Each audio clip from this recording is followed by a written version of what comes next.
2 రోజుల క్రితం మా మాజీ మంత్రివర్యులు పేర్ని నాని గారు ఇచ్చిన ప్రెస్ మీట్లో ఒక ఛాలెంజ్ విసిరారు చంద్రబాబు నాయుడు గారికి, అలానే కొల్లు రవీంద్ర గారికి, ఎక్సైజ్ మినిస్టర్ గారికి, అందరికీ ఓపెన్ ఛాలెంజ్ ఏమిటంటే, మీరు బార్ల దగ్గర నుంచి అత్యధికంగా డబ్బులు వసూలు చేస్తూ రాష్ట్ర ఖజానాకి గండి కొడుతున్నారు. అంటే వాళ్ళు అమ్మేటువంటి స్టాక్ ఏదైతే ఉందో అది ప్రభుత్వ ఖజానాకి రావటం లేదు, వాళ్ళు బయట ఎక్కడి నుంచో తెచ్చుకుని సప్లై చేసుకుంటున్నారు అనేటువంటి స్పష్టత ఆయన ఇచ్చింది. కాకుండా దాని మీద ఆయన ఛాలెంజ్ విసిరారు. అలానే మెడికల్ కాలేజీల విషయంలో కూడా క్లారిటీగా మాట్లాడి ఏ విధంగా ఆలోచన మెడికల్ కాలేజీలు చేయడం జరిగిందో జగన్మోహన్ రెడ్డి గారి హయాంలో, మరి దానివల్ల ఎలాంటి ఉపయోగకరం ఉంది, రాష్ట్రానికి ప్రతి జిల్లాకి ఒక మెడికల్ కాలేజీ కానీ హాస్పిటల్స్ కానీ ఉండాలనే ఆలోచన ఇంత స్పష్టంగా చెప్తే, మీరు ఇవన్నిటిని పక్కన పెట్టి కొల్లు రవీంద్ర గారు నేను ఇచ్చిన ప్రెస్ మీట్లో పూర్తిగా అసలు ఆయన విసిరినటువంటి ఛాలెంజ్ని పక్కన పడేసి మీరు మాట్లాడితే దాని మీద కదా మాట్లాడాలి. జగన్మోహన్ రెడ్డి గారి హయాంలో రాష్ట్రం మొత్తం కూడా పూర్తిగా నాశనం అయిపోయింది అంటే మీకు ఏం ట్రైనింగ్ ఇస్తున్నారంటే, నాకు తెలిసినంత వరకు తెలుగుదేశం పార్టీ ఆఫీస్లో శిక్షణ తరగతులు ఉంటాయని తెలిసింది. ఎలాంటివి అంటే, అయ్యా ఎవరైనా కానీ మనల్ని ప్రశ్నిస్తే, మన గుట్టు రట్టు చేస్తే, మనం చేస్తున్న తప్పుల్ని కానీ బయట పెడితే మీరు చాకచక్యంగా తెలివిగా టాపిక్ని డైవర్ట్ చేయాలి. ఇది మీకు నేర్పిస్తున్నటువంటి శిక్షణ అక్కడ. ఎందుకంటే అది స్పష్టంగా నిన్న రవీంద్ర గారు మాట్లాడిన దానిలో కనిపిస్తుంది. ఈయన వేసిన ఛాలెంజ్ ఏంటి, పేర్ని నాని గారు అడిగిన మాటలేంటి, ఛాలెంజ్ ఏంటి, మీరు చెప్తున్న సమాధానాలు ఏంటి? రాష్ట్రం మొత్తం నాశనం అయిపోయింది. ఏ విధంగా నాశనం అయింది రవీంద్ర గారు? నేను అడుగుతున్నాను మిమ్మల్ని.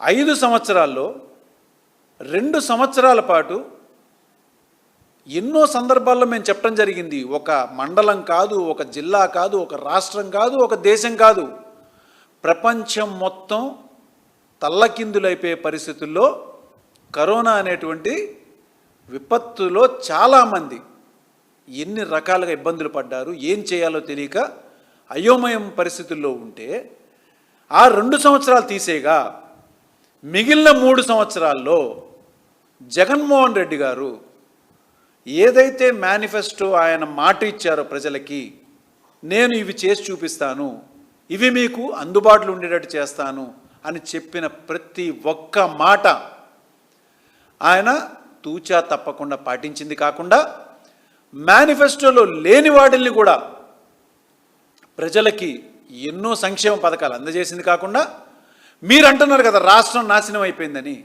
నాకు తెలిసినటువంటి కొన్ని విషయాలు నేను చెప్తా. 4 పోర్టులు తీసుకురావడం అంటే నాశనమా? 10 హార్బర్లు తీసుకురావడం నాశనమా? 17 మెడికల్ కాలేజీలు తీసుకురావడం నాశనమా? చదువు గురించి 45,000కు పైగా ప్రభుత్వ పాఠశాలని నాడు నేడులో బాగు చేసి పిల్లలందరూ కూడా మంచి చదువు అందాలని చెప్పని ఇంగ్లీష్ మీడియంని ఇంట్రడ్యూస్ చేయటం నాశనమా? రైతు భరోసా కేంద్రాలు పెట్టడం నాశనమా? ప్రైమరీ హెల్త్ సెంటర్లు ప్రతి ఒక్క మండలంలో కూడా ఉండే విధంగా ఉండటం నాశనమా? ఏం మాట్లాడుతున్నారు మీరు? ఇవన్నీ కూడా మీ కళ్ళకు కనిపించట్లేదంటే నేను కొల్లు రవీంద్ర గారిని అడుగుతున్నాను, దయుంచి మీరు వేసుకున్నటువంటి ఆ పచ్చ కళ్ళజోడుని తీసేసి మీరు మామూలుగా చూడండి ఏం జరిగిందని. మీరు మచిలీపట్నంలో ఉంటారు కదా, నాకు తెలిసి 3 దశాబ్దాలుగా కూడా అనుకుంటున్నాం మచిలీపట్నం హార్బర్ అనేది, అక్కడ పోర్టు తప్పనిసరిగా కడితే వాణిజ్యపరంగా ఎంతోమందికి ఉపయోగపడుతుంది. ముఖ్యంగా ఈ 3 జిల్లాలు ఏదైతే జగన్మోహన్ రెడ్డి గారు మా విగన్ అని ప్రపోజ్ చేశారో ఈ 3 మేజర్గా ఉన్నటువంటి మచిలీపట్నం, విజయవాడ, గుంటూరు కూడా చాలా చాలా ఎదుగుదలకు అవకాశం ఉంటుందని చెప్పని దాన్ని మాటల్లో అనుకున్నటువంటి దాన్ని ఆచరణలో తీసుకొచ్చినటువంటి ఒక నాయకుడు. మీరు బయటికి రండి ఒకసారి మీ ఇంట్లో నుంచి. ఎప్పుడు కూడా బహుశా మీరు ఇంట్లోనే ఉంటారు, మహా అయితే విజయవాడ వచ్చేస్తుంటారు. ఏ రోజు కూడా మీరు బయటకు వచ్చి చూసుండరు. మీ డ్రైవర్ని అడిగి ఒకసారి పోర్టు దగ్గరికి తీసుకెళ్ళమనండి. అక్కడ జరిగినటువంటి అభివృద్ధిని మీరు చూడండి, మీ కళ్ళారా చూడండి. ఆ తర్వాత మీరు ప్రెస్ మీట్ పెట్టండి. అదే కదా జగన్మోహన్ రెడ్డి గారు మీరు అనుకుంటున్నట్టుగా నాశనం చేశారంటుంది. ఇలాంటి అభివృద్ధి పనులన్నింటినీ కూడా మీరు పక్కదో పట్టించి మీరు చేస్తున్నటువంటి స్కీముల పేరుతో స్కాముల్ని వీటన్నిటిని తప్పించడానికి జగన్మోహన్ రెడ్డి గారు రాష్ట్రాన్ని నాశనం చేశారు. ఏం నాశనం చేశారో ఇవాల్టి వరకు కూడా ఎవరు స్పష్టత ఇవ్వలేకపోయారండి, ఇవ్వలేరు కూడా. ఎందుకంటే ప్రజలకు చాలా స్పష్టంగా తెలుసు, కళ్ళ ముందు జరిగినటువంటి అభివృద్ధి ఏంటిదో తెలుసు. మీలాగా ఎన్నికల ముందు మేము ఇది చేస్తాం అది చేస్తాం అని చెప్పని మేనిఫెస్టోలో పొందుపరిచి గెలవగానే అది చెయ్యాలంటే రాష్ట్రాన్ని అమ్మేయాలని చెప్పని ఒక మంత్రి, నిరుద్యోగ భృతి ఇవ్వాలంటేనేమో రాష్ట్రం ఇప్పటికీ అప్పుల పాలైపోయిందని ఒకటి, ఆడపడుచుకి ఇస్తానన్నటువంటి సహాయ నిధి విషయంకి వస్తే రాష్ట్రం ఇంకా అధోగతి పాలైపోద్దని. మరి ఇవన్నీ మీరు మాటలు మీ అనుభవమైనటువంటి నాయకుడు మేనిఫెస్టో పెట్టే ముందు తెలుసుకోలేకపోయాడా? ఇది రాష్ట్రానికి ఏ విధమైనటువంటి బరువు పడుతుంది, ఎన్ని రకాలుగా ఇబ్బంది అవుతుంది అని చెప్పని కళ్ళబొల్లి మాటలు చెప్పి అడ్డమైన అబద్ధాలు చెప్పి మీరు రాష్ట్ర ప్రజలకు మీరు చేస్తున్నటువంటి అన్యాయం గురించి ఒక్కసారి మీ మనస్సాక్షిని అడగండి. జగన్మోహన్ రెడ్డి గారి మీద తెల్లారు లెగిస్తే అడ్డమైన మాటలతో అడ్డమైన నిందలతో మీరు పెడుతున్నటువంటి ప్రెస్ మీట్లని ఒక్కసారి ఆత్మ పరిశీలన చేసుకోమని చెప్తున్నాను. ప్రతి ఒక్క మంత్రికి, రవీంద్ర గారికే కాదు, ఆఖరికి చంద్రబాబు నాయుడు గారు కూడా చెప్తున్నాను. పొద్దున్న లెగిస్తే బాబాయిని చంపారంటే ఎవరి దీని టైంలో జరిగిందండి? అధికారంలో ఉన్నప్పుడు మీ హయాంలో జరిగింది. జగన్మోహన్ రెడ్డి గారు వచ్చిన తర్వాత ఆ కేసుని సిబిఐకి ఇవ్వడానికి పూర్తిగా ఆయన సహకరించారు. తప్పు ఆయన చేస్తే సిబిఐకి ఇవ్వడానికి ఎందుకు ఆయన ప్రోత్సహిస్తారు చెప్పండి? చెల్లిని అన్యాయం చేశారు, తల్లిని అన్యాయం చేశారు. చంద్రబాబు నాయుడు గారి గురించి మీరు మాట్లాడుతున్నారుగా, ప్రతి ఒక్క మంత్రి గారిని కానీ చంద్రబాబు నాయుడు గారు కూడా నేను స్వయంగా డైరెక్ట్గా ఈ క్వశ్చన్ వేస్తున్నాను.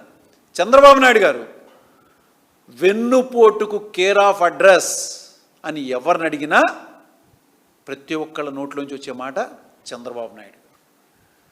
ఆయన పిల్లనిచ్చిన మామకి, మరుదులకి, తోడళ్ళులకి, బామ్మరుదులకి, ఇంకా చదువుకుంటూ వెళ్తే చాలా పెద్ద లిస్టే ఉంది. ఇక చివరి దాకా వస్తే ఆఖరికి ఆంధ్ర రాష్ట్ర ప్రజలకి కూడా ఇప్పుడు చంద్రబాబు నాయుడు గారు చేస్తున్న పని ఏంటంటే వెన్నుపోటు. ఆయనని వెనకేసుకొస్తున్నటువంటి ఈ యొక్క మంత్రివర్గాన్ని అసలు చాలా ఆశ్చర్యం వేస్తుంది. 76 ఏళ్ళు వచ్చిన ఆయన అబద్ధాలు ఆడతాడు. ఆయన హయాంలో ఉన్నటువంటి ఈ మంత్రివర్గం కూడా ఆయన ఏదో పద్ధతులు చెప్తాడు, పీపీపీ అని. వీళ్ళందరూ డుమ్ అని తానా అంటే తందానా అని చెప్పని మాట్లాడుతున్నారు. మెడికల్ కాలేజీలు బాగు చేయండి అయ్యా అంటే మేము పీపీపీ పద్ధతిలో చేస్తాం. ఏంటిది పీపీపీ పద్ధతి అంటే? ప్రైవేట్ పరం చేయటం.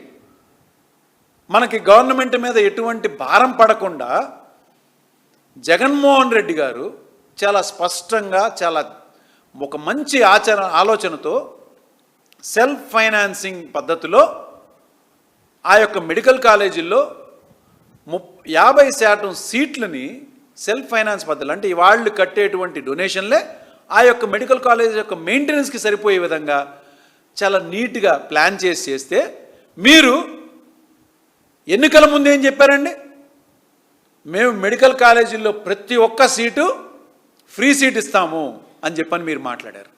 ఇవాళ ఏం మాట్లాడుతున్నారు? మెడికల్ కాలేజీలో సీట్లు పక్కన పెట్టండి, మీరు అంటున్నటువంటి పీపీపీ పద్ధతిలో కాలేజే ప్రభుత్వం కంట్రోల్లో ఉండదు. ఎవరైనా కానీ బయట వ్యక్తులు దాన్ని తీసుకుని కాలేజీ మీద పెట్టుబడి పెట్టిన వాళ్ళు, ప్రైవేటు వ్యక్తులు లాభం ఆశించకుండా సర్వీస్ చేస్తారా? అది ఎక్కడైనా ఉందా? నేను చెప్తున్నా కదండి, ఒక చిన్న ఉదాహరణ, విద్య గురించే కదా ఇప్పుడు మనం మాట్లాడుకుంటున్నాం. ఇదే విజయవాడ నగరంలో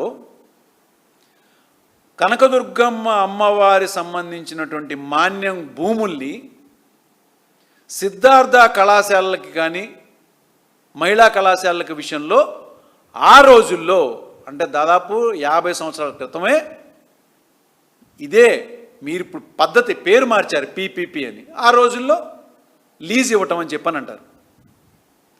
ఇస్తే ఆ రోజు నుంచి ఈ రోజు వరకు ఎవరైనా అవి అమ్మవారి భూములను మాట్లాడతారా? సిద్ధార్థ కాలేజీలు కానీ ఇవి కానీ మాట ఎత్తితే అవి తెలుగుదేశం వాళ్ళు పెట్టుకున్నటువంటిది, ముఖ్యంగా ఒక సామాజిక వర్గం నడిపిస్తున్నటువంటి కాలేజీలని ఇవాళకి కూడా మాట్లాడుకుంటారు. బయట వ్యక్తులకి ఎవ్వరికి కూడా అందులో సీటు దొరకాలి అంటే దొరకదండి. తెలుగుదేశం పార్టీ ఆఫీస్ నుంచి కానీ తెలుగుదేశం సంబంధించినటువంటి ఎమ్మెల్యేలు ఎవరైనా కానీ రికమెండేషన్ లెటర్ ఇస్తేనే ఆ కాలేజీలో సీటు దొరుకుతుంది. మరి కళ్ళ ఎదుర్కొన్నటువంటి ఒక ఉదాహరణ మీకు చెప్తున్నాను కదా. ఇదే విధంగా మీరు రేపు ప్లాన్ చేస్తున్నటువంటి పీపీపీ మోడ్లో ఎక్కడ ఒక పేదవాడికి అందులో సీటు దొరుకుతుంది, ఆ కట్టే హాస్పిటల్స్లో ఒక పేదవాడికి ఉచిత వైద్యం లభిస్తుంది. జగన్మోహన్ రెడ్డి గారు ప్రతి జిల్లాలో ఉండాలి, ప్రతి పేదవాడికి చదువు అందుబాటులో. ఎందుకంటే మెడికల్ సీట్ల మీద కొన్ని కోట్ల రూపాయలు ప్రైవేట్ కాలేజీలు వసూలు చేస్తున్నాయండి. ఈ రాష్ట్రంలో ఫీజులు కట్టలేక చాలామంది ఇతర రాష్ట్రాలకు వెళ్ళి చదువుకునే వాళ్ళు ఉన్నారు, ఇతర దేశాలకు కూడా వెళ్ళి చదువుకునే వాళ్ళు చాలామంది ఉన్నారు. అలాంటి పరిస్థితుల నుంచి మార్పు చెందాలని చెప్పని జగన్మోహన్ రెడ్డి గారు ఆలోచించిన విధానాన్ని మీరు గండి కొడుతూ మీ స్వార్థం కోసం ప్రైవేటు కాలేజీలు పరం చేసి ప్రభుత్వం మీద భారం పడకుండా మేము 33 ఏళ్ల తర్వాత అంట తీసేసుకుంటారంట. 33 ఏళ్ల తర్వాత ఈయన వస్తాడు, చంద్రబాబు నాయుడు గారు ఉంటారు, వీళ్ళందరూ ఉండి మన చేతికి అప్పచెప్తారు. అంటే ఈ 33 ఏళ్లలో ప్రైవేటు వాళ్ళు సర్వీస్ చేస్తారు, ఇది మనం నమ్మాలి. చెప్పే అబద్ధాలకి ఒక అర్థం ఉండాలి. వయసుకి మీరు అంటున్న అబద్ధాలకి ఆల్రెడీ మేనిఫెస్టో పరంగా మీరు చెప్తున్నటువంటి అబద్ధాలు ఏంటిదో ప్రజలకి అర్థమైపోయింది. దాన్ని కాలేజీలకి చేతులారా లైసెన్సులు తీసుకొచ్చి బాగు చేయండి అయ్యా అని చెప్పానంటే మీరు ఖర్చు పెట్టేవేంటిదో తెలుసా? నీళ్లు తోడడానికి 1200 కోట్లు అమరావతిలో, కంపలు పిచ్చి మొక్కలు బీగించడానికి ఒక 400 కోట్లు, మరి కట్టినటువంటి బిల్డింగులకి అద్దాలు అమర్చడానికి 2540 కోట్లు.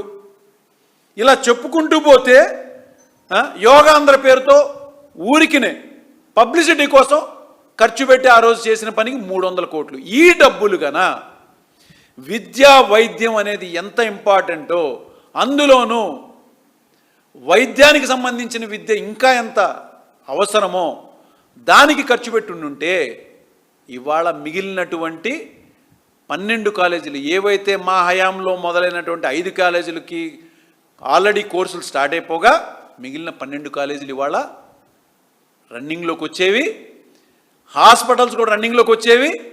ఇవాళ పేదవాడికి వైద్యం చాలా అందుబాటులో ఉండేది.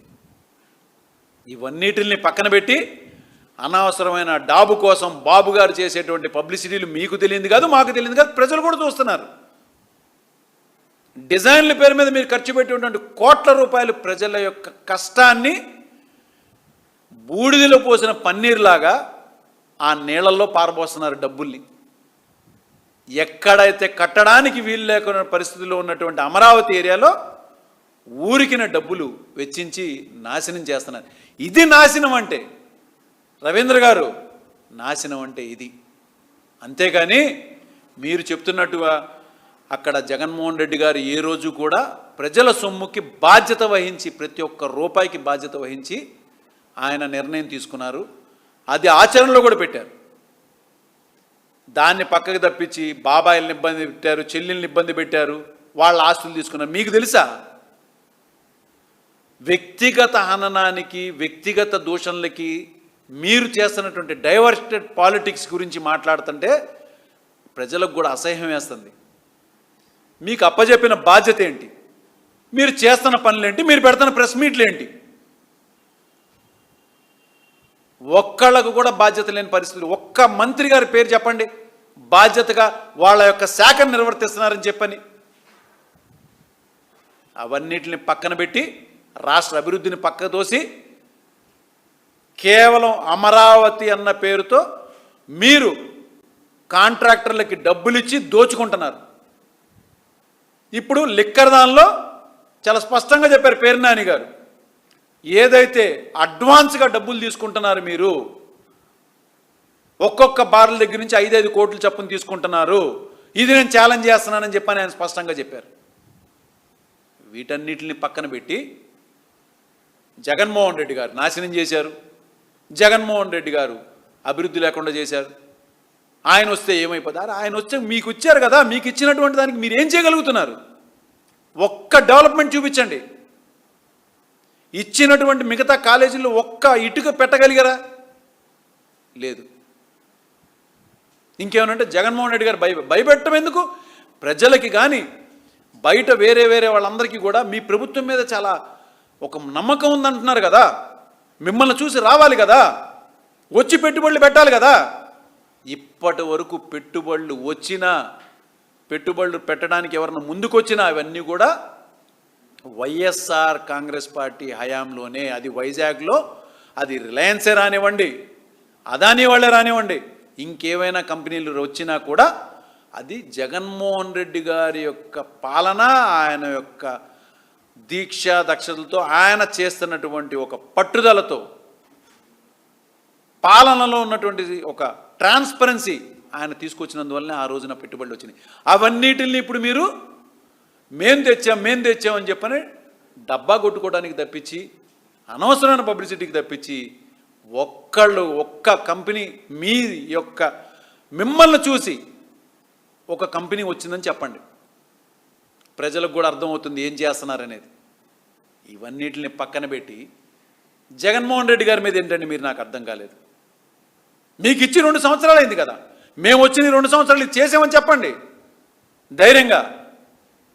ఎలా? ఎందుకంటే చెప్పుకోవడానికి ఏమీ లేదు కాబట్టి జగన్మోహన్ రెడ్డి గారి మీద. ఆయన కొల్లు రవీంద్ర గారు మేము ఇది చేసేస్తాం, మేము కాలేజీలు అభివృద్ధి చేసేస్తాం, మేము అన్నీ బయటికి తీసుకొస్తాం. ఒక పక్క బాగు చేయడాన్ని పక్కన పెట్టి క్రైమ్ రేట్ అడ్డగోలుగా పెరుగుతుంది. మీ ప్రభుత్వం వచ్చిన తర్వాత, కూటమి ప్రభుత్వం వచ్చిన తర్వాత దాన్ని కంట్రోల్ చేయండి. ఇక్కడ ఉన్నటువంటి హోమ్ మినిస్టర్ గారు ఇక్కడ వదిలేసేసి ఎక్కడో ఇతర దేశాలకి వాటికి వెళ్ళి అక్కడేవో అంట నేర్చుకుని వచ్చారంట. మీకు అప్పచెప్పిన శాఖలను సక్రమంగా నిర్వర్తించండి. అంతకుముందు సంవత్సరం మొత్తం 2023 వరకు 6,000, 7,000 ఉన్నటువంటి క్రైమ్ రేట్ తగ్గుకుంటూ వస్తే, మీరు అధికారంలోకి వచ్చినటువంటి ఒక్క సంవత్సరంలోనే ఒక్కసారిగా 3 ఇంతలు పెరిగింది. మరి దీనికి ఏం సమాధానం చెప్తారు? ఇదేనా మీరు చేస్తున్నటువంటి అభివృద్ధి? ఇదేనా మీరు ప్రజలకు ఇస్తున్నటువంటి? ఒక్క ఆడపడుచుకు రక్షణ ఇవ్వలేకపోతున్నారు మీరు. ఎన్నికల ముందు చేసినటువంటి అడ్డమైన వాగ్దానాలు, ఎవడన్నా క్రైమ్ చేయాలంటే భయపడాలి. అబ్బో, చంద్రబాబు నాయుడు గారు పెద్ద కళ్ళు చేసుకుని, గొంతు బాగా పెద్దగా చేసుకుని, ఆలోచన వస్తే భయపెట్టేస్తా అన్నాడు. ఏంది అది? 3 ఇంతలు పెరిగింది. చంద్రబాబు నాయుడు గారు, రవీంద్ర గారు, మీరందరూ కూర్చుని లెక్కేసుకోండి. ఇవన్నీ సెంట్రల్ గవర్నమెంట్ ఇస్తున్నటువంటి మా స్టాటిస్టిక్స్ కాదు, సెంట్రల్ గవర్నమెంట్, కేంద్రం, అది కూడా మీ కంట్రోల్లోనే ఉంది, మీతో పొత్తులోనే ఉంది. నిమిషానికి ఒకసారి వాళ్ళకి అన్యాయం చేసి, ఎవరికి అన్యాయం చేశాడు చెప్పండి? ఎవరికి చేయలా, ఎవరికి ఇబ్బంది పెట్టలా. ప్రతి ఒక్క పేదవాడి దృష్టిలో అలా ఆలోచించాడు. 108లు, 104లు, ఇన్ని అంబులెన్స్లు, ఇవన్నీ ఏం చేశారు చెప్పండి? తీసుకెళ్ళి మీరు స్క్రాప్లో దోశారు. ఇవాళ ఎక్కడ కూడా ఫోన్ చేస్తే ఒక 108 రాదు, 104 రాదు, వైద్య సేవలు అందుబాటులో లేవు. ఆఖరికి పేదవాడికి వైద్య సేవలు 25 లక్షల వరకు ఆరోగ్యశ్రీలు అందాలని చెప్పని జగన్మోహన్ రెడ్డి గారు పెడితే, ఇవాళ మీరు ఆరోగ్యశ్రీ పూర్తిగా ప్రతి హాస్పిటల్లో ఆపేయటం జరిగింది. దాని మీద ఏం సమాధానం చెప్తారు చెప్పండి? ఇవన్నీ పక్కకు పెట్టేసి జగన్మోహన్ రెడ్డి గారి మీద పడితే మీకేమొస్తుందండి? మీ శాఖలను సక్రమంగా నిర్వర్తించండి. మీరు చేస్తున్నటువంటి లిక్కర్ స్కామ్ని బయట పెడితే భయపడి ఈ టాపిక్లు మీరు తీసుకొస్తున్నారు. తప్పనిసరిగా దీన్ని ప్రజల దృష్టికి మేము స్పష్టంగా తీసుకెళ్తాం. మీరు చేస్తున్నటువంటి అన్యాయాల్ని బయట పెడతాం, న్యాయబద్ధంగా పోరాటం చేస్తాం. దాన్ని ప్రజల ముందు మీరు చేస్తున్నటువంటి అన్యాయానికి మమ్మల్ని దోషులుగా కూడా తప్పనిసరిగా నిలబెడతాం. అది ఆ విషయాలన్నీ పక్కన పెట్టి ఈయన చెల్లిని మోసం చేశారు.